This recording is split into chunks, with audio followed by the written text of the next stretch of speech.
역사의 거대한 전환점에는 때로 한 시대의 정신과 고뇌를 온몸으로 구현하는 한 인물이 등장하곤 합니다. 고대 세계가 저물고 중세의 문이 열리던 격동의 시기, 서양 문명과 기독교 사상의 물줄기를 완전히 새로운 방향으로 돌려놓은 거인이 있었습니다. 오늘 우리가 함께 여정을 떠나볼 인물은 바로 히포의 주교 아우구스티누스입니다.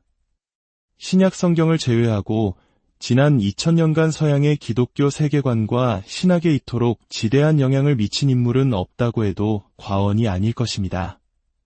그의 이야기는 단순히 한 위대한 신학자의 생애를 넘어 진리를 향한 한 인간의 처절한 방황과 하나님의 은혜를 향한 갈망, 그리고 마침내 그 품에 안기기까지의 감동적인 드라마입니다.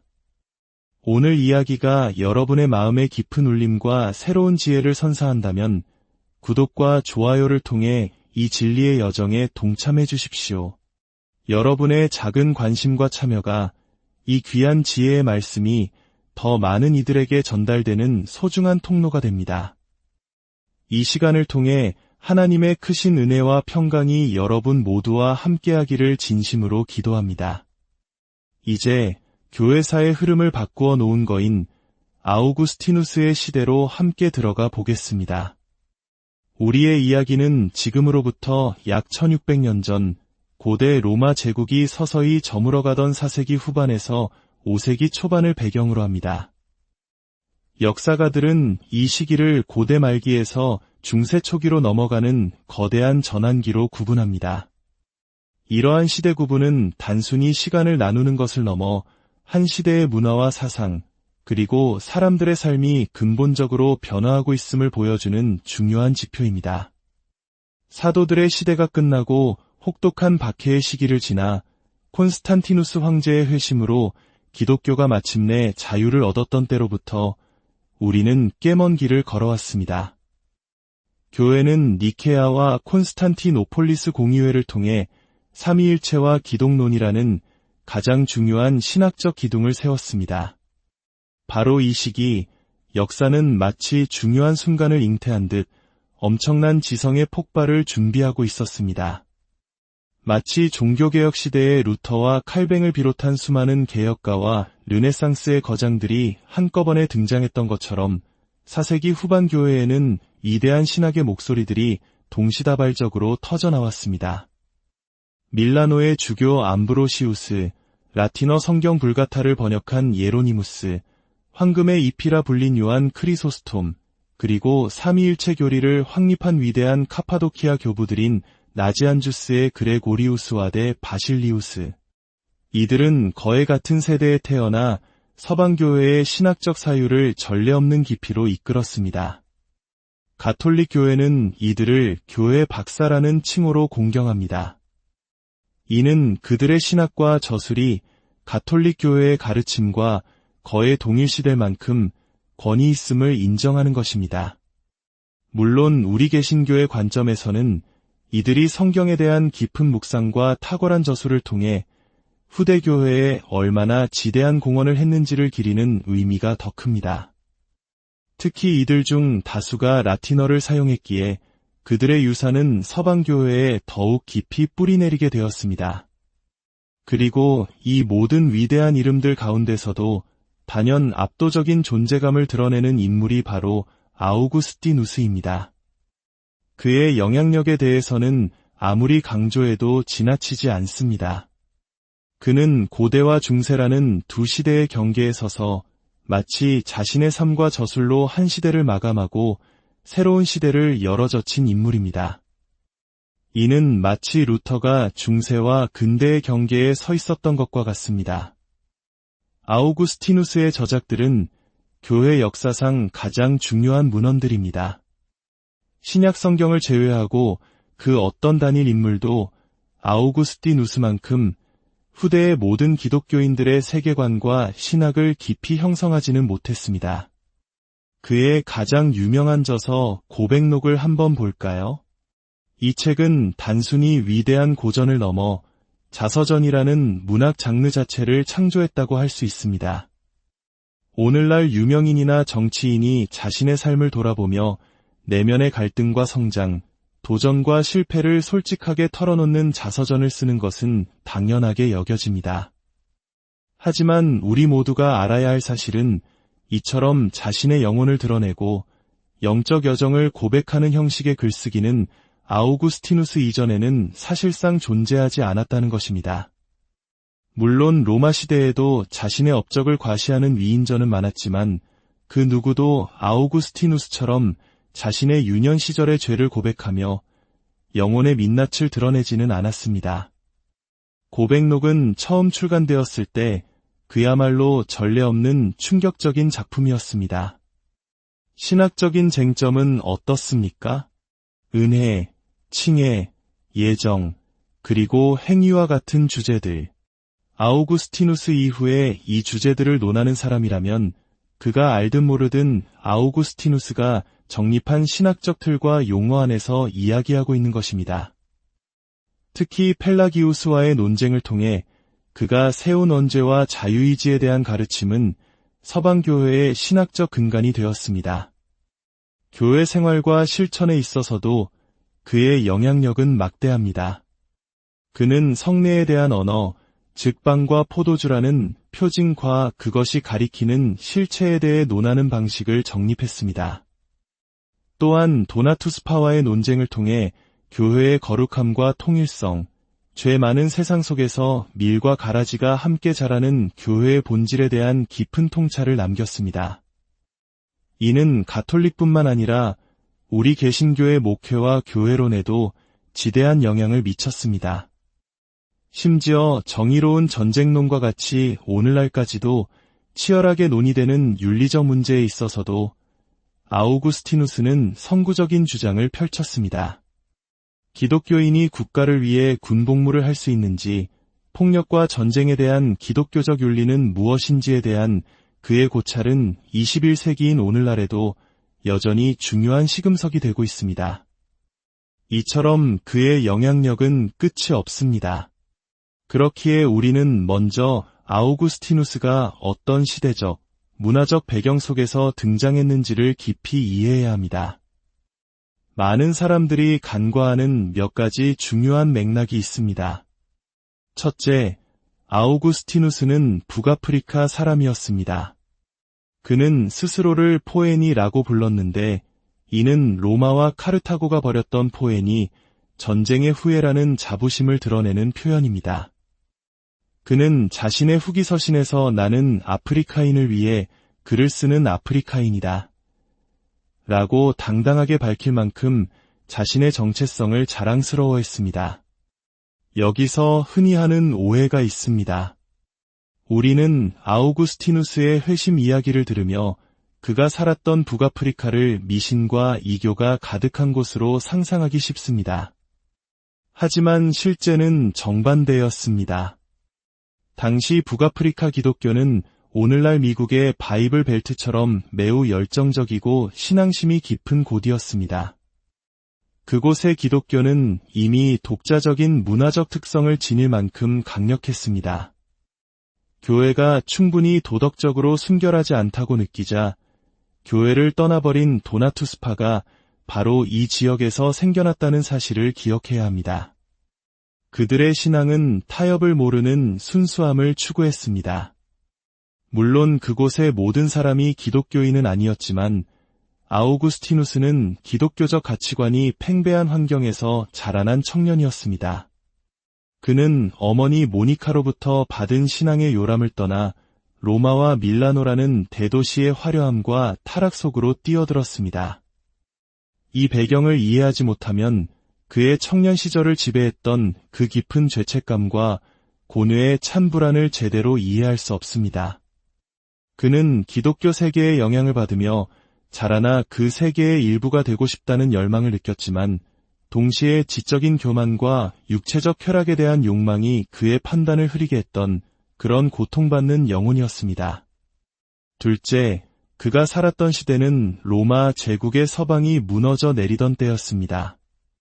430년 아우구스티누스가 임종을 맞이하던 바로 그 순간 반달족이라 불리는 아리우스파 게르만 부족이 그가 주교로 있던 히포시를 포위하고 있었습니다. 그는 말 그대로 로마 세계가 자기 눈앞에서 붕괴하는 것을 보며 눈을 감았습니다. 이 경험은 아우구스티누스로 하여금 매우 중요한 질문에 답하게 했습니다. 기독교인은 성공과 실패가 교차하고 때로는 교회를 지지하는 통치자가 나타나지만 때로는 일이 때가 목초지를 점령하는 이 세상 속에서 어떻게 살아야 하는가? 그는 콘스탄티누스 황제 이후 기독교가 다시금 심각한 위협에 직면할 수 있다는 현실을 처음으로 깊이 체험한 세대였습니다. 그는 세상이 변하고 있으며 로마 이후의 세상이 올 것이라는 사실을 민감하게 감지하고 있었습니다. 마지막으로 아우구스티누스의 활동 시기는 신조가 확립되어 가던 교회 사정 맥락 속에 위치합니다. 그의 주된 활동은 콘스탄티노폴리스 공의회, 에베소 공의회 사이에서 이루어졌습니다. 즉, 삼위일체에 대한 교회의 공식적인 입장은 거의 정해진 상태였습니다. 그러나 인간의 구원, 성화, 그리고 인간의 역할에 대한 논의는 여전히 소용돌이치고 있었습니다. 바로 이때 펠라기우스주의가 등장했고 아우구스티누스는 이들과의 치열한 논쟁을 통해 성육신과 십자가의 의미, 그리고 인간의 전적인 타락과 하나님의 절대적인 은혜에 대한 이해를 심화시켰습니다. 이러한 그의 신학적 작업은 훗날 칼케돈 공의회의 신학적 토대를 마련하는데 결정적인 역할을 했습니다. 우리는 위대한 인물을 이야기할 때 종종 그를 시대적 맥락에서 떼어내어 우상처럼 받드는 경향이 있습니다. 하지만 아우구스티누스는 진공 속에서 사상을 펼친 것이 아니라 당대의 신학적 대화에 적극적으로 참여하며 그 흐름을 이끌었던 인물입니다. 그의 위대한 저서 삼위일체론은 니케아 콘스탄티노폴리스 신조가 정한 경계선 안에서 얼마나 풍성하고 창의적으로 삼위일체 하나님에 대해 사유할 수 있는지를 보여주는 경이로운 증거입니다. 마치 볼링장의 레인 범퍼가 공이 밖으로 나가지 않도록 막아주듯이 신조는 우리의 신학이 이단으로 빠지지 않도록 경계를 설정합니다. 아우구스티누스는 그 안에서 삼위일체 교리의 넓이와 길이와 높이와 깊이를 마음껏 탐험했습니다. 이제 위대한 인물의 삶 속으로 더 깊이 들어가 보겠습니다. 그의 방황과 회심의 여정은 그의 저서 고백록과 그의 친구 포시디우스가 쓴 아우구스티누스 전기를 통해 놀라울 정도로 상세하게 전해집니다.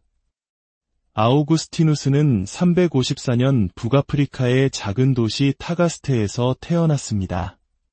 그의 아버지 파트리키우스는 평범한 이교도였으나 어머니 모니카는 독실한 기독교인이었습니다. 우리에게 기도의 어머니로 잘 알려진 모니카는 아들의 구원을 위해 평생을 눈물로 기도했습니다. 아우구스티누스는 어린 시절 어머니의 신앙에 깊은 영향을 받았지만 세례는 받지 않았습니다. 당시에는 유아 세례가 일반적이지 않았고 세례 이후에 짓는 죄를 더 무겁게 여겼기 때문입니다. 그는 명석한 두뇌를 가졌고 아버지는 아들의 출세를 위해 모든 것을 걸었습니다. 17세에 그는 더 큰 도시인 카르타고로 유학을 떠납니다. 그곳은 당시 북아프리카의 로마와도 같은 대도시였습니다.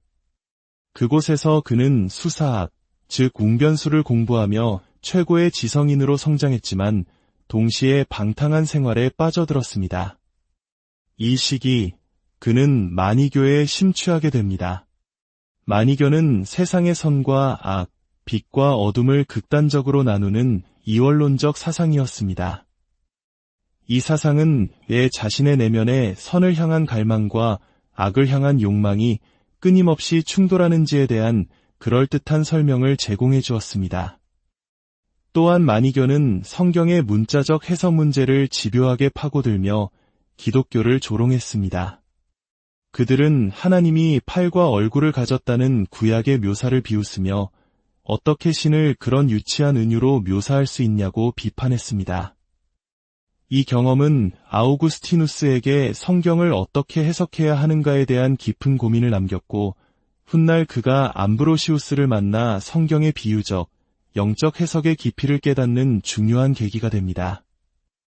카르타고에서 그는 평생의 마음의 짐이 될 한 여인을 만납니다. 그는 19세에 한 여인과 동거를 시작하여 사실상의 부부로 삽니다. 고백록에서 그는 그녀의 이름을 끝내 밝히지 않습니다. 죄책감 때문이었는지 그녀를 보호하기 위함이었는지 알 수 없지만 그는 그녀를 진심으로 사랑했다고 고백합니다. 두 사람 사이에서 아들 아데오다투스가 태어납니다. 아데오다투스, 이 이름의 뜻은 하나님께서 주신 선물입니다. 라틴어로 데오는 하나님을, 다투스는 주어졌다는 뜻입니다. 이것은 매우 의미심장합니다. 마니교에 빠져 방탕한 생활을 하던 청년 아우구스티누스, 어머니의 눈물 어린 기도를 외면하고 세상에 성공을 줬던 그가 아들의 이름을 하나님께서 주신 선물이라고 지은 것입니다. 이 이름 하나에 그의 내면에 여전히 살아 숨쉬던 신앙의 불씨, 세상의 쾌락 속에서도 차마 하나님을 완전히 놓지 못했던 한 청년의 고뇌와 갈망이 고스란히 담겨 있습니다. 그는 겉으로는 이교도였지만 그의 영혼 깊은 곳은 여전히 하나님을 향해 신음하고 있었던 것입니다. 교육을 마친 그는 카르타고에서 수사학을 가르치며 명성을 얻습니다. 하지만 더 큰 성공에 대한 야망은 그를 로마로 이끌었습니다. 로마에서 그는 더 큰 기회를 잡습니다. 당시 제국의 실질적 수도였던 밀라노 황실의 수사학 교수직에 추천된 것입니다. 이는 당시 서방 세계에서 수사학자가 오를 수 있는 가장 영예로운 자리였습니다. 30세의 나이에 그는 자기 분야의 정점에 섰습니다. 그러나 최고의 성공을 거두었음에도 그의 영혼의 갈증은 채워지지 않았습니다. 로마에서 그는 마니교의 환멸을 느끼고 신플라톤주의에 잠시 기댔습니다. 하지만 그것 역시 궁극적인 해답이 되지 못했습니다. 신플라톤주의는 종종 진리를 찾는 지적 방랑자들이 기독교 복음으로 나아가는 산파 역할을 하고 했습니다. 그리고 바로 밀라노에서 그의 인생을 송두리째 바꿀 만남이 기다리고 있었습니다. 그는 밀라노의 주교 암브로시우스의 설교가 수사학적으로 매우 뛰어나다는 소문을 듣고 호기심에 교회를 찾아갑니다. 신학에는 관심이 없었고 오직 당대 최고의 웅변가의 화술을 배우고 싶었을 뿐입니다. 그러나 암브로시우스의 설교는 그의 예상을 뛰어넘었습니다. 수사학의 정점에 서 있던 아우구스티누스 자신이 감탄할 정도의 깊이와 힘이 있었습니다. 하지만 아우구스티누스의 마음을 궁극적으로 움직인 것은 암브로시우스의 화려한 언변만이 아니었습니다. 아우구스티누스는 고백록에서 암브로시우스를 자신을 영적인 아들처럼 아끼고 사랑해준 따뜻한 아버지 같은 인물로 묘사합니다. 그를 움직인 것은 지식이나 논리가 아니라 한 인간의 따뜻함, 한 목회자의 진실한 사랑이었습니다. 마침내 386년 여름 31세의 아우구스티누스는 운명적인 회심을 경험합니다. 어느 날 그는 정원에서 극심한 내적 갈등으로 괴로워하며 눈물을 흘리고 있었습니다. 성공을 거머쥐었지만 그의 삶은 공허했고 죄의 사슬을 끊어낼 힘이 없었습니다. 바로 그때 어디선가 어린아이의 노랫소리가 들려왔습니다. 톨레, 레게, 톨레, 레게, 라틴어로 집어들어 읽어라 는 뜻이었습니다. 그는 이것을 하나님의 음성으로 여기고 곁에 있던 성경을 집어들었습니다. 그리고 손가락이 닿은 곳을 읽었습니다. 로마서 13장 13절과 14절 말씀이었습니다. 낮에와 같이 단정히 행하고 방탕하거나 술 취하지 말며 음란하거나 호색하지 말며 다투거나 시기하지 말고 오직 주 예수 그리스도로 옷 입고 정욕을 위하여 육신의 일을 도모하지 말라. 이 구절은 율법적인 명령처럼 들릴 수 있습니다. 하지만 오랜 시간 진리를 찾아 헤매고 자신의 힘으로는 죄를 이길 수 없음을 처절하게 깨달았던 아우구스티누스에게 이 말씀은 완전히 다른 의미로 다가왔습니다. 이것은 단순히 하지 말라는 금지가 아니었습니다. 이것은 그리스도로 옷 입으면 이 모든 것을 이길 수 있다는 변화에 대한 희망의 약속이었습니다. 자신의 힘이 아닌 성령의 능력으로 복음의 은혜로 새로운 삶이 가능하다는 계시였습니다. 그 순간 그의 마음을 짓누르던 모든 의심의 어둠이 걷히고 확신의 빛이 그의 영혼을 가득 채웠습니다. 1년 뒤인 387년 그는 그의 영적 아버지 암브로시우스에게 세례를 받았습니다. 그토록 아들의 회심을 위해 기도했던 어머니 모니카는 이 모습을 보고 이듬해 평안히 눈을 감았습니다. 이후 아우구스티누스는 고향 북아프리카로 돌아가 사제, 그리고 히포의 주교가 됩니다. 그리고 남은 생애 동안 그는 교회의 지도자이자 신학자로서 은혜, 원죄, 교회, 그리고 하나님의 도성이라는 기독교 신앙의 가장 중요한 주제들에 대해 서방 세계의 신학을 규정하는 불멸의 저작들을 남기게 됩니다. 한때 쾌락을 줬던 탕자, 지적 교만에 빠졌던 회의주의자, 진리를 찾아 헤매던 방랑자였던 아우구스티누스. 그의 삶은 자신의 힘으로 구원에 이를 수 없음을 처절하게 깨달은 한 인간이 전적인 하나님의 은혜로 어떻게 변화될 수 있는지를 보여주는 위대한 증언입니다. 그의 이야기는 오늘날에도 여전히 우리에게 묻고 있습니다. 당신은 무엇을 찾아 헤매고 있는가? 당신의 영혼은 어디에서 참... 역사의 거대한 전환점에는 때로 한 시대의 정신과 고뇌를 온몸으로 구현하는 한 인물이 등장하곤 합니다. 고대 세계가 저물고 중세의 문이 열리던 격동의 시기, 서양 문명과 기독교 사상의 물줄기를 완전히 새로운 방향으로 돌려놓은 거인이 있었습니다. 오늘 우리가 함께 여정을 떠나볼 인물은 바로 히포의 주교 아우구스티누스입니다. 신약 성경을 제외하고 지난 2000년간 서양의 기독교 세계관과 신학에 이토록 지대한 영향을 미친 인물은 없다고 해도 과언이 아닐 것입니다. 그의 이야기는 단순히 한 위대한 신학자의 생애를 넘어 진리를 향한 한 인간의 처절한 방황과 하나님의 은혜를 향한 갈망, 그리고 마침내 그 품에 안기기까지의 감동적인 드라마입니다. 오늘 이야기가 여러분의 마음의 깊은 울림과 새로운 지혜를 선사한다면 구독과 좋아요를 통해 이 진리의 여정에 동참해 주십시오. 여러분의 작은 관심과 참여가 이 귀한 지혜의 말씀이 더 많은 이들에게 전달되는 소중한 통로가 됩니다. 이 시간을 통해 하나님의 크신 은혜와 평강이 여러분 모두와 함께하기를 진심으로 기도합니다. 이제 교회사의 흐름을 바꾸어 놓은 거인 아우구스티누스의 시대로 함께 들어가 보겠습니다. 우리의 이야기는 지금으로부터 약 1600년 전 고대 로마 제국이 서서히 저물어가던 4세기 후반에서 5세기 초반을 배경으로 합니다. 역사가들은 이 시기를 고대 말기에서 중세 초기로 넘어가는 거대한 전환기로 구분합니다. 이러한 시대 구분은 단순히 시간을 나누는 것을 넘어 한 시대의 문화와 사상, 그리고 사람들의 삶이 근본적으로 변화하고 있음을 보여주는 중요한 지표입니다. 사도들의 시대가 끝나고 혹독한 박해의 시기를 지나 콘스탄티누스 황제의 회심으로 기독교가 마침내 자유를 얻었던 때로부터 우리는 꽤 먼 길을 걸어왔습니다.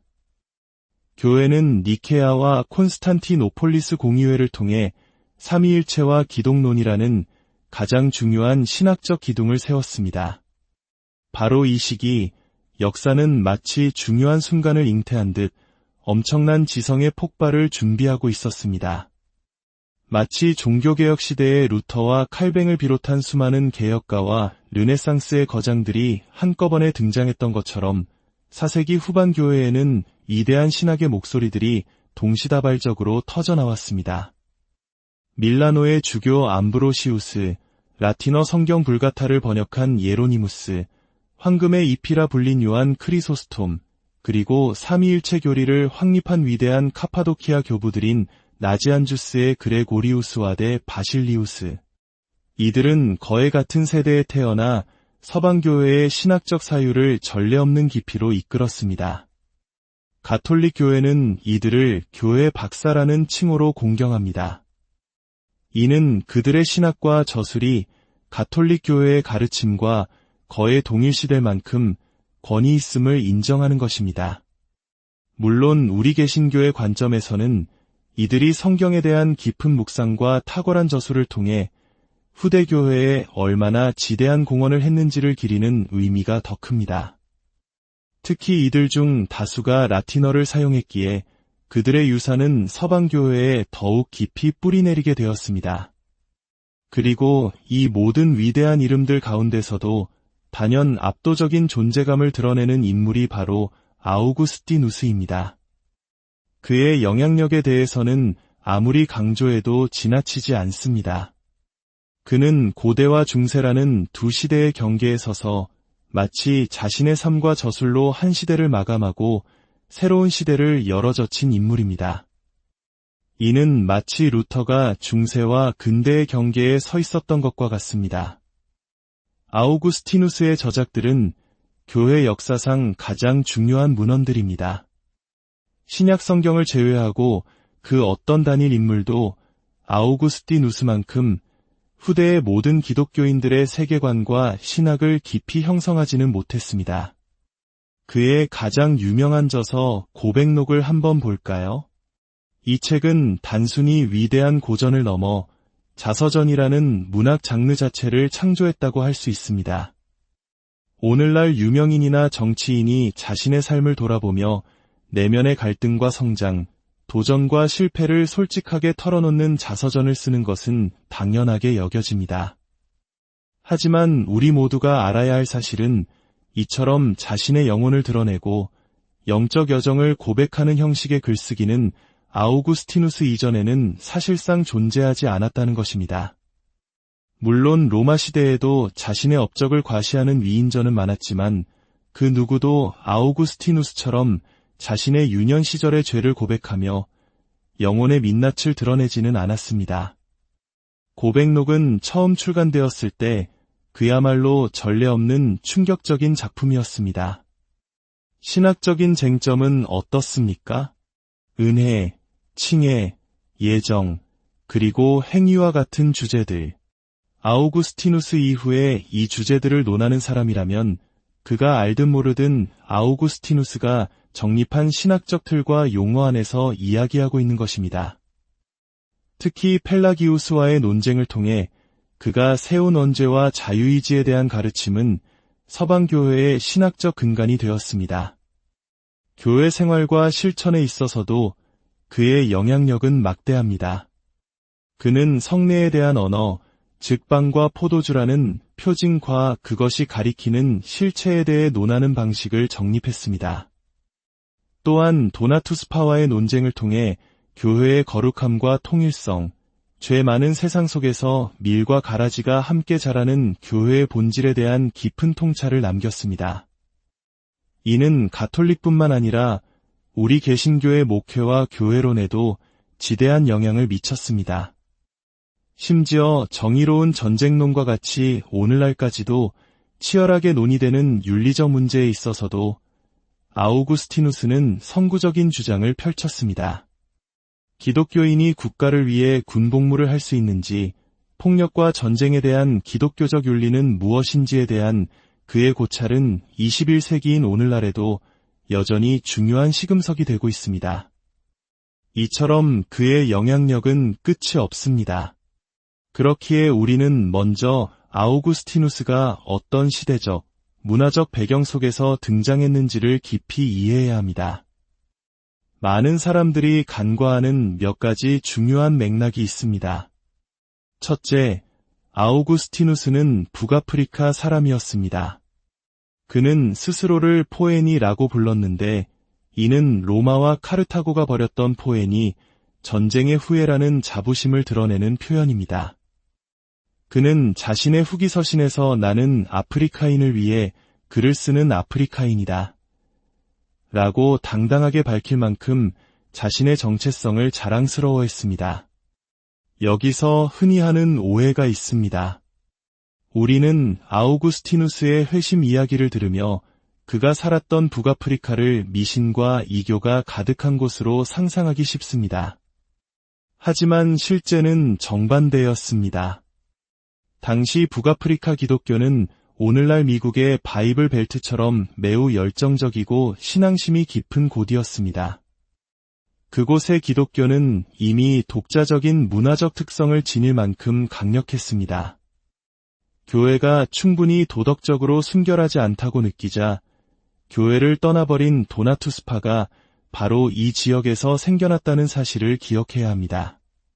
그들의 신앙은 타협을 모르는 순수함을 추구했습니다. 물론 그곳의 모든 사람이 기독교인은 아니었지만 아우구스티누스는 기독교적 가치관이 팽배한 환경에서 자라난 청년이었습니다. 그는 어머니 모니카로부터 받은 신앙의 요람을 떠나 로마와 밀라노라는 대도시의 화려함과 타락 속으로 뛰어들었습니다. 이 배경을 이해하지 못하면 그의 청년 시절을 지배했던 그 깊은 죄책감과 고뇌의 찬 불안을 제대로 이해할 수 없습니다. 그는 기독교 세계의 영향을 받으며 자라나 그 세계의 일부가 되고 싶다는 열망을 느꼈지만 동시에 지적인 교만과 육체적 쾌락에 대한 욕망이 그의 판단을 흐리게 했던 그런 고통받는 영혼이었습니다. 둘째, 그가 살았던 시대는 로마 제국의 서방이 무너져 내리던 때였습니다. 430년 아우구스티누스가 임종을 맞이하던 바로 그 순간 반달족이라 불리는 아리우스파 게르만 부족이 그가 주교로 있던 히포시를 포위하고 있었습니다. 그는 말 그대로 로마 세계가 자기 눈앞에서 붕괴하는 것을 보며 눈을 감았습니다. 이 경험은 아우구스티누스로 하여금 매우 중요한 질문에 답하게 했습니다.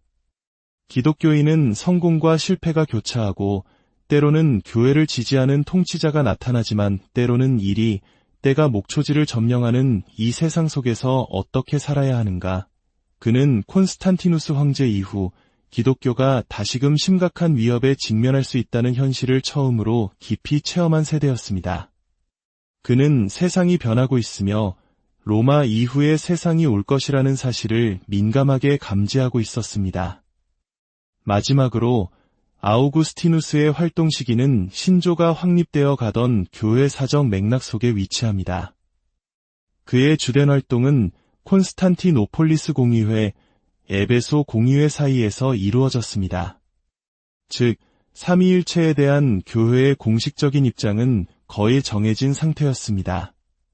그러나 인간의 구원, 성화, 그리고 인간의 역할에 대한 논의는 여전히 소용돌이치고 있었습니다.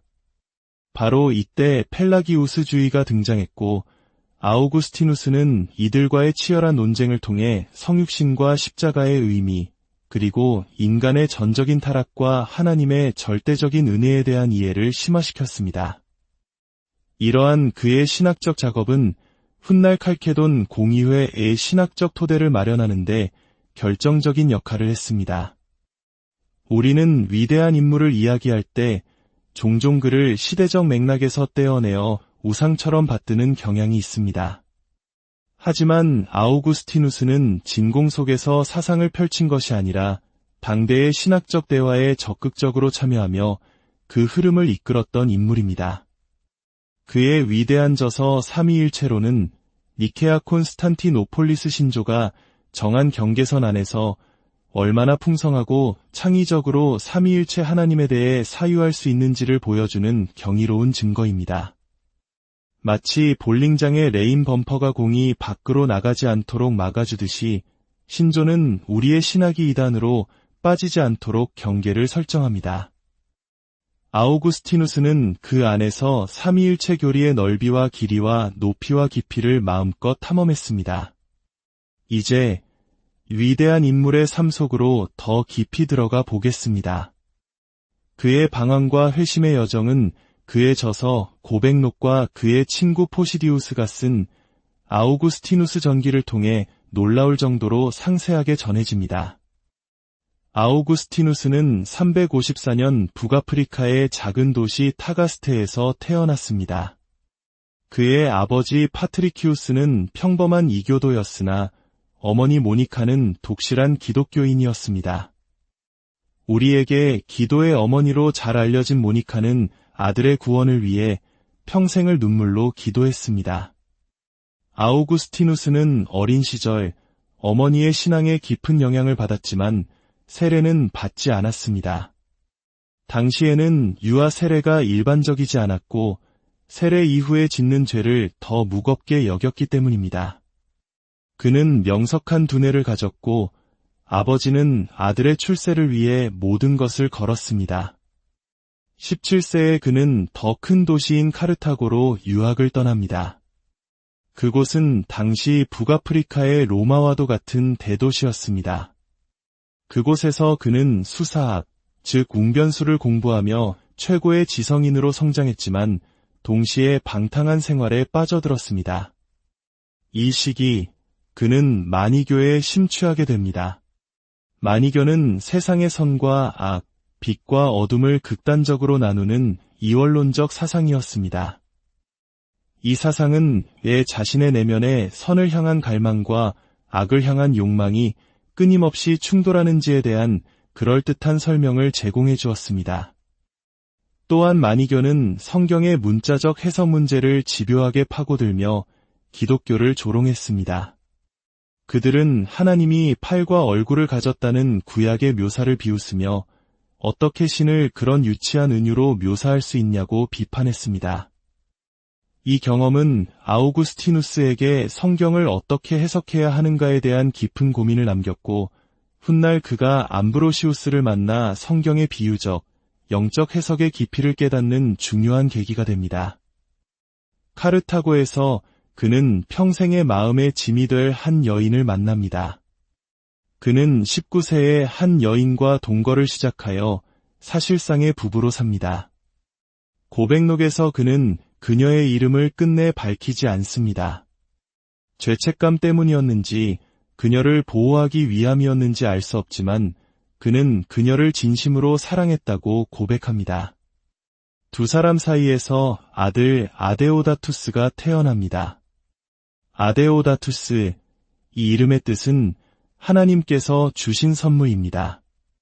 라틴어로 데오는 하나님을, 다투스는 주어졌다는 뜻입니다. 이것은 매우 의미심장합니다.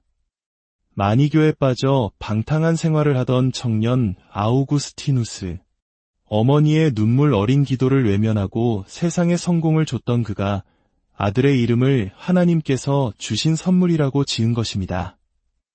이 이름 하나에 그의 내면에 여전히 살아 숨쉬던 신앙의 불씨, 세상의 쾌락 속에서도 차마 하나님을 완전히 놓지 못했던 한 청년의 고뇌와 갈망이 고스란히 담겨 있습니다. 그는 겉으로는 이교도였지만 그의 영혼 깊은 곳은 여전히 하나님을 향해 신음하고 있었던 것입니다. 교육을 마친 그는 카르타고에서 수사학을 가르치며 명성을 얻습니다. 하지만 더 큰 성공에 대한 야망은 그를 로마로 이끌었습니다. 로마에서 그는 더 큰 기회를 잡습니다. 당시 제국의 실질적 수도였던 밀라노 황실의 수사학 교수직에 추천된 것입니다. 이는 당시 서방 세계에서 수사학자가 오를 수 있는 가장 영예로운 자리였습니다. 30세의 나이에 그는 자기 분야의 정점에 섰습니다. 그러나 최고의 성공을 거두었음에도 그의 영혼의 갈증은 채워지지 않았습니다.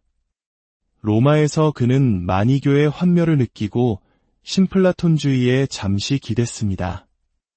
하지만 그것 역시 궁극적인 해답이 되지 못했습니다. 신플라톤주의는 종종 진리를 찾는 지적 방랑자들이 기독교 복음으로 나아가는 산파 역할을 하고 했습니다.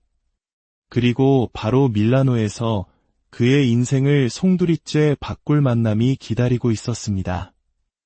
그는 밀라노의 주교 암브로시우스의 설교가 수사학적으로 매우 뛰어나다는 소문을 듣고 호기심에 교회를 찾아갑니다. 신학에는 관심이 없었고 오직 당대 최고의 웅변가의 화술을 배우고 싶었을 뿐입니다. 그러나 암브로시우스의 설교는 그의 예상을 뛰어넘었습니다.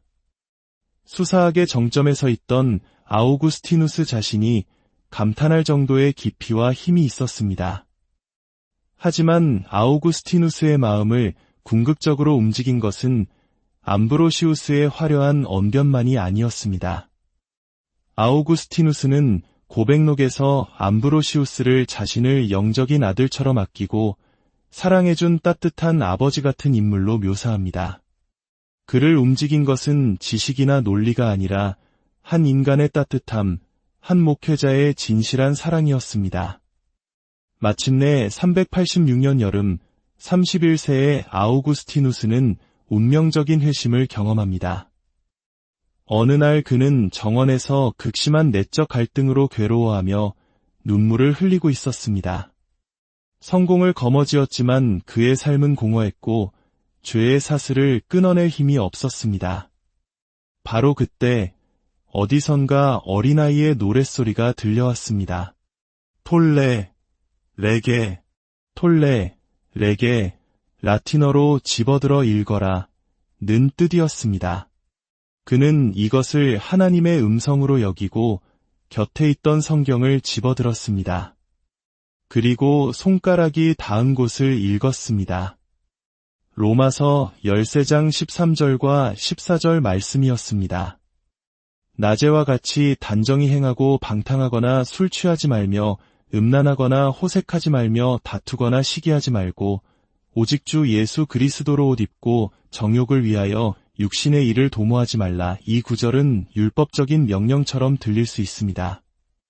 하지만 오랜 시간 진리를 찾아 헤매고 자신의 힘으로는 죄를 이길 수 없음을 처절하게 깨달았던 아우구스티누스에게 이 말씀은 완전히 다른 의미로 다가왔습니다. 이것은 단순히 하지 말라는 금지가 아니었습니다. 이것은 그리스도로 옷 입으면 이 모든 것을 이길 수 있다는 변화에 대한 희망의 약속이었습니다. 자신의 힘이 아닌 성령의 능력으로 복음의 은혜로 새로운 삶이 가능하다는 계시였습니다. 그 순간 그의 마음을 짓누르던 모든 의심의 어둠이 걷히고 확신의 빛이 그의 영혼을 가득 채웠습니다. 1년 뒤인 387년 그는 그의 영적 아버지 암브로시우스에게 세례를 받았습니다. 그토록 아들의 회심을 위해 기도했던 어머니 모니카는 이 모습을 보고 이듬해 평안히 눈을 감았습니다. 이후 아우구스티누스는 고향 북아프리카로 돌아가 사제, 그리고 히포의 주교가 됩니다.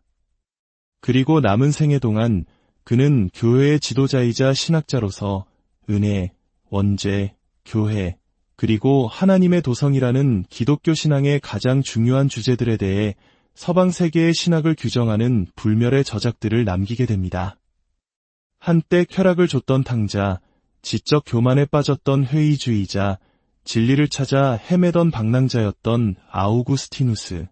그의 삶은 자신의 힘으로 구원에 이를 수 없음을 처절하게 깨달은 한 인간이 전적인 하나님의 은혜로 어떻게 변화될 수 있는지를 보여주는 위대한 증언입니다. 그의 이야기는 오늘날에도 여전히 우리에게 묻고 있습니다. 당신은 무엇을 찾아 헤매고 있는가?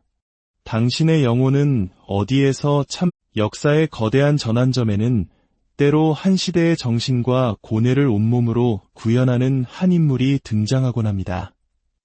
고대 세계가 저물고 중세의 문이 열리던 격동의 시기, 서양 문명과 기독교 사상의 물줄기를 완전히 새로운 방향으로 돌려놓은 거인이 있었습니다. 오늘 우리가 함께 여정을 떠나볼 인물은 바로 히포의 주교 아우구스티누스입니다. 신약 성경을 제외하고 지난 2000년간 서양의 기독교 세계관과 신학에 이토록 지대한 영향을 미친 인물은 없다고 해도 과언이 아닐 것입니다. 그의 이야기는 단순히 한 위대한 신학자의 생애를 넘어 진리를 향한 한 인간의 처절한 방황과 하나님의 은혜를 향한 갈망, 그리고 마침내 그 품에 안기기까지의 감동적인 드라마입니다. 오늘 이야기가 여러분의 마음의 깊은 울림과 새로운 지혜를 선사한다면 구독과 좋아요를 통해 이 진리의 여정에 동참해 주십시오. 여러분의 작은 관심과 참여가 이 귀한 지혜의 말씀이 더 많은 이들에게 전달되는 소중한 통로가 됩니다. 이 시간을 통해 하나님의 크신 은혜와 평강이 여러분 모두와 함께하기를 진심으로 기도합니다. 이제 교회사의 흐름을 바꾸어 놓은 거인 아우구스티누스의 시대로 함께 들어가 보겠습니다. 우리의 이야기는 지금으로부터 약 1600년 전 고대 로마 제국이 서서히 저물어가던 4세기 후반에서 5세기 초반을 배경으로 합니다. 역사가들은 이 시기를 고대 말기에서 중세 초기로 넘어가는 거대한 전환기로 구분합니다. 이러한 시대 구분은 단순히 시간을 나누는 것을 넘어 한 시대의 문화와 사상, 그리고 사람들의 삶이 근본적으로 변화하고 있음을 보여주는 중요한 지표입니다. 사도들의 시대가 끝나고 혹독한 박해의 시기를 지나 콘스탄티누스 황제의 회심으로 기독교가 마침내 자유를 얻었던 때로부터 우리는 꽤 먼 길을 걸어왔습니다. 교회는 니케아와 콘스탄티노폴리스 공의회를 통해 삼위일체와 기독론이라는 가장 중요한 신학적 기둥을 세웠습니다. 바로 이 시기 역사는 마치 중요한 순간을 잉태한 듯 엄청난 지성의 폭발을 준비하고 있었습니다. 마치 종교개혁 시대의 루터와 칼뱅을 비롯한 수많은 개혁가와 르네상스의 거장들이 한꺼번에 등장했던 것처럼 4세기 후반 교회에는 위대한 신학의 목소리들이 동시다발적으로 터져나왔습니다. 밀라노의 주교 암브로시우스, 라틴어 성경 불가타를 번역한 예로니무스, 황금의 잎이라 불린 요한 크리소스톰, 그리고 삼위일체 교리를 확립한 위대한 카파도키아 교부들인 나지안주스의 그레고리우스와 대 바실리우스. 이들은 거의 같은 세대에 태어나 서방교회의 신학적 사유를 전례 없는 깊이로 이끌었습니다. 가톨릭 교회는 이들을 교회 박사라는 칭호로 공경합니다. 이는 그들의 신학과 저술이 가톨릭 교회의 가르침과 거의 동일시될 만큼 권위 있음을 인정하는 것입니다. 물론 우리 개신교의 관점에서는 이들이 성경에 대한 깊은 묵상과 탁월한 저술을 통해 후대 교회에 얼마나 지대한 공헌을 했는지를 기리는 의미가 더 큽니다. 특히 이들 중 다수가 라틴어를 사용했기에 그들의 유산은 서방교회에 더욱 깊이 뿌리내리게 되었습니다. 그리고 이 모든 위대한 이름들 가운데서도 단연 압도적인 존재감을 드러내는 인물이 바로 아우구스티누스입니다. 그의 영향력에 대해서는 아무리 강조해도 지나치지 않습니다. 그는 고대와 중세라는 두 시대의 경계에 서서 마치 자신의 삶과 저술로 한 시대를 마감하고 새로운 시대를 열어젖힌 인물입니다. 이는 마치 루터가 중세와 근대의 경계에 서 있었던 것과 같습니다. 아우구스티누스의 저작들은 교회 역사상 가장 중요한 문헌들입니다. 신약 성경을 제외하고 그 어떤 단일 인물도 아우구스티누스만큼 후대의 모든 기독교인들의 세계관과 신학을 깊이 형성하지는 못했습니다. 그의 가장 유명한 저서 고백록을 한번 볼까요? 이 책은 단순히 위대한 고전을 넘어 자서전이라는 문학 장르 자체를 창조했다고 할 수 있습니다. 오늘날 유명인이나 정치인이 자신의 삶을 돌아보며 내면의 갈등과 성장, 도전과 실패를 솔직하게 털어놓는 자서전을 쓰는 것은 당연하게 여겨집니다. 하지만 우리 모두가 알아야 할 사실은 이처럼 자신의 영혼을 드러내고 영적 여정을 고백하는 형식의 글쓰기는 아우구스티누스 이전에는 사실상 존재하지 않았다는 것입니다. 물론 로마 시대에도 자신의 업적을 과시하는 위인전은 많았지만 그 누구도 아우구스티누스처럼 자신의 유년 시절의 죄를 고백하며 영혼의 민낯을 드러내지는 않았습니다. 고백록은 처음 출간되었을 때 그야말로 전례 없는 충격적인 작품이었습니다. 신학적인 쟁점은 어떻습니까? 은혜, 칭해, 예정, 그리고 행위와 같은 주제들. 아우구스티누스 이후에 이 주제들을 논하는 사람이라면 그가 알든 모르든 아우구스티누스가 정립한 신학적 틀과 용어 안에서 이야기하고 있는 것입니다. 특히 펠라기우스와의 논쟁을 통해 그가 세운 원죄와 자유의지에 대한 가르침은 서방교회의 신학적 근간이 되었습니다. 교회 생활과 실천에 있어서도 그의 영향력은 막대합니다. 그는 성례에 대한 언어, 즉 빵과 포도주라는 표징과 그것이 가리키는 실체에 대해 논하는 방식을 정립했습니다. 또한 도나투스파와의 논쟁을 통해 교회의 거룩함과 통일성, 죄 많은 세상 속에서 밀과 가라지가 함께 자라는 교회의 본질에 대한 깊은 통찰을 남겼습니다. 이는 가톨릭뿐만 아니라 우리 개신교의 목회와 교회론에도 지대한 영향을 미쳤습니다. 심지어 정의로운 전쟁론과 같이 오늘날까지도 치열하게 논의되는 윤리적 문제에 있어서도 아우구스티누스는 선구적인 주장을 펼쳤습니다. 기독교인이 국가를 위해 군복무를 할 수 있는지, 폭력과 전쟁에 대한 기독교적 윤리는 무엇인지에 대한 그의 고찰은 21세기인 오늘날에도 여전히 중요한 시금석이 되고 있습니다. 이처럼 그의 영향력은 끝이 없습니다. 그렇기에 우리는 먼저 아우구스티누스가 어떤 시대적, 문화적 배경 속에서 등장했는지를 깊이 이해해야 합니다.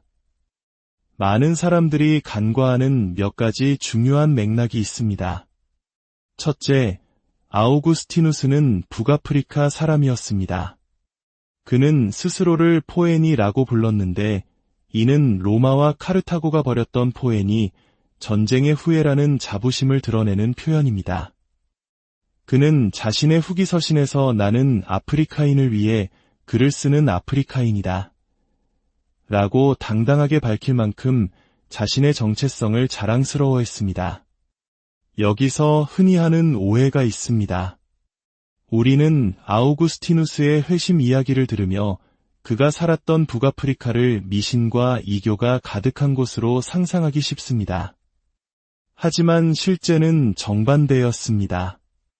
당시 북아프리카 기독교는 오늘날 미국의 바이블 벨트처럼 매우 열정적이고 신앙심이 깊은 곳이었습니다. 그곳의 기독교는 이미 독자적인 문화적 특성을 지닐 만큼 강력했습니다. 교회가 충분히 도덕적으로 순결하지 않다고 느끼자 교회를 떠나버린 도나투스파가 바로 이 지역에서 생겨났다는 사실을 기억해야 합니다. 그들의 신앙은 타협을 모르는 순수함을 추구했습니다. 물론 그곳의 모든 사람이 기독교인은 아니었지만 아우구스티누스는 기독교적 가치관이 팽배한 환경에서 자라난 청년이었습니다. 그는 어머니 모니카로부터 받은 신앙의 요람을 떠나 로마와 밀라노라는 대도시의 화려함과 타락 속으로 뛰어들었습니다. 이 배경을 이해하지 못하면 그의 청년 시절을 지배했던 그 깊은 죄책감과 고뇌의 찬 불안을 제대로 이해할 수 없습니다. 그는 기독교 세계의 영향을 받으며 자라나 그 세계의 일부가 되고 싶다는 열망을 느꼈지만 동시에 지적인 교만과 육체적 쾌락에 대한 욕망이 그의 판단을 흐리게 했던 그런 고통받는 영혼이었습니다. 둘째, 그가 살았던 시대는 로마 제국의 서방이 무너져 내리던 때였습니다. 430년 아우구스티누스가 임종을 맞이하던 바로 그 순간 반달족이라 불리는 아리우스파 게르만 부족이 그가 주교로 있던 히포시를 포위하고 있었습니다. 그는 말 그대로 로마 세계가 자기 눈앞에서 붕괴하는 것을 보며 눈을 감았습니다. 이 경험은 아우구스티누스로 하여금 매우 중요한 질문에 답하게 했습니다. 기독교인은 성공과 실패가 교차하고 때로는 교회를 지지하는 통치자가 나타나지만 때로는 일이 때가 목초지를 점령하는 이 세상 속에서 어떻게 살아야 하는가? 그는 콘스탄티누스 황제 이후 기독교가 다시금 심각한 위협에 직면할 수 있다는 현실을 처음으로 깊이 체험한 세대였습니다. 그는 세상이 변하고 있으며 로마 이후의 세상이 올 것이라는 사실을 민감하게 감지하고 있었습니다. 마지막으로 아우구스티누스의 활동 시기는 신조가 확립되어 가던 교회 사정 맥락 속에 위치합니다. 그의 주된 활동은 콘스탄티노폴리스 공의회, 에베소 공의회 사이에서 이루어졌습니다. 즉, 삼위일체에 대한 교회의 공식적인 입장은 거의 정해진 상태였습니다. 그러나 인간의 구원, 성화, 그리고 인간의 역할에 대한 논의는 여전히 소용돌이치고 있었습니다. 바로 이때 펠라기우스주의가 등장했고, 아우구스티누스는 이들과의 치열한 논쟁을 통해 성육신과 십자가의 의미, 그리고 인간의 전적인 타락과 하나님의 절대적인 은혜에 대한 이해를 심화시켰습니다. 이러한 그의 신학적 작업은 훗날 칼케돈 공의회의 신학적 토대를 마련하는 데 결정적인 역할을 했습니다. 우리는 위대한 인물을 이야기할 때 종종 그를 시대적 맥락에서 떼어내어 우상처럼 받드는 경향이 있습니다. 하지만 아우구스티누스는 진공 속에서 사상을 펼친 것이 아니라 당대의 신학적 대화에 적극적으로 참여하며 그 흐름을 이끌었던 인물입니다. 그의 위대한 저서 삼위일체론은 니케아 콘스탄티노폴리스 신조가 정한 경계선 안에서 얼마나 풍성하고 창의적으로 삼위일체 하나님에 대해 사유할 수 있는지를 보여주는 경이로운 증거입니다. 마치 볼링장의 레인 범퍼가 공이 밖으로 나가지 않도록 막아주듯이 신조는 우리의 신학이 이단으로 빠지지 않도록 경계를 설정합니다. 아우구스티누스는 그 안에서 삼위일체 교리의 넓이와 길이와 높이와 깊이를 마음껏 탐험했습니다. 이제 위대한 인물의 삶 속으로 더 깊이 들어가 보겠습니다.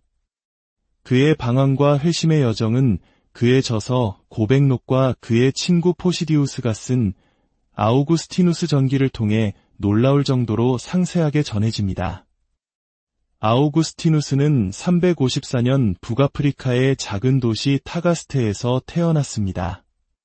그의 아버지 파트리키우스는 평범한 이교도였으나 어머니 모니카는 독실한 기독교인이었습니다. 우리에게 기도의 어머니로 잘 알려진 모니카는 아들의 구원을 위해 평생을 눈물로 기도했습니다. 아우구스티누스는 어린 시절 어머니의 신앙에 깊은 영향을 받았지만 세례는 받지 않았습니다. 당시에는 유아 세례가 일반적이지 않았고 세례 이후에 짓는 죄를 더 무겁게 여겼기 때문입니다. 그는 명석한 두뇌를 가졌고 아버지는 아들의 출세를 위해 모든 것을 걸었습니다. 17세에 그는 더 큰 도시인 카르타고로 유학을 떠납니다. 그곳은 당시 북아프리카의 로마와도 같은 대도시였습니다. 그곳에서 그는 수사학, 즉 웅변수를 공부하며 최고의 지성인으로 성장했지만 동시에 방탕한 생활에 빠져들었습니다. 이 시기 그는 마니교에 심취하게 됩니다. 마니교는 세상의 선과 악, 빛과 어둠을 극단적으로 나누는 이원론적 사상이었습니다. 이 사상은 왜 자신의 내면에 선을 향한 갈망과 악을 향한 욕망이 끊임없이 충돌하는지에 대한 그럴듯한 설명을 제공해 주었습니다. 또한 마니교는 성경의 문자적 해석 문제를 집요하게 파고들며 기독교를 조롱했습니다. 그들은 하나님이 팔과 얼굴을 가졌다는 구약의 묘사를 비웃으며 어떻게 신을 그런 유치한 은유로 묘사할 수 있냐고 비판했습니다. 이 경험은 아우구스티누스에게 성경을 어떻게 해석해야 하는가에 대한 깊은 고민을 남겼고 훗날 그가 암브로시우스를 만나 성경의 비유적, 영적 해석의 깊이를 깨닫는 중요한 계기가 됩니다. 카르타고에서 그는 평생의 마음의 짐이 될 한 여인을 만납니다. 그는 19세에 한 여인과 동거를 시작하여 사실상의 부부로 삽니다. 고백록에서 그는 그녀의 이름을 끝내 밝히지 않습니다. 죄책감 때문이었는지 그녀를 보호하기 위함이었는지 알 수 없지만 그는 그녀를 진심으로 사랑했다고 고백합니다. 두 사람 사이에서 아들 아데오다투스가 태어납니다. 아데오다투스, 이 이름의 뜻은 하나님께서 주신 선물입니다. 라틴어로 데오는 하나님을, 다투스는 주어졌다는 뜻입니다. 이것은 매우 의미심장합니다. 마니교에 빠져 방탕한 생활을 하던 청년 아우구스티누스. 어머니의 눈물 어린 기도를 외면하고 세상에 성공을 줬던 그가 아들의 이름을 하나님께서 주신 선물이라고 지은 것입니다. 이 이름 하나에 그의 내면에 여전히 살아 숨쉬던 신앙의 불씨, 세상의 쾌락 속에서도 차마 하나님을 완전히 놓지 못했던 한